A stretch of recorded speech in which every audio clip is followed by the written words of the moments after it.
Tablet 11 inci ni harga dia RM599 sahaja. Memang murah, tapi bagus ke? Ini ialah Oppo Pad SE, iaitu tablet mampu milik yang terbaru daripada Oppo Malaysia, dan aku rasa untuk kategori harga macam ni, ini adalah antara tablet yang paling berbaloi korang boleh beli sekarang.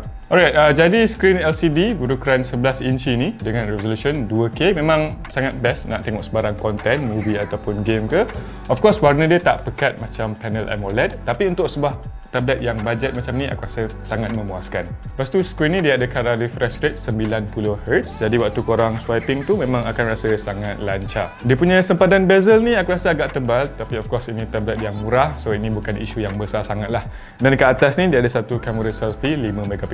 Kemudian dekat sekeliling tablet ni dia ada 4 speaker, dan kualiti bunyi dia aku rasa okey juga untuk tablet yang murah macam ni. Alright, dan satu lagi benda yang best pasal tablet ni, dia ada bateri yang tahan lama. Kalau korang tengok movie secara berterusan, dia boleh tahan sampai 11 jam, which is sangat bagus. Right, and then waktu korang nak charge tablet ni, dia sokong kadar pengecasan pantas 33W Super VOOC, tapi malangnya tak ada charger dekat dalam kotak, so korang kena guna charger third party lah. Untuk harga RM599, aku rasa memang semua yang korang dapat dalam tablet ni memang berbaloi lah dengan harga macam tu. Adakah korang minat dengan tablet ni?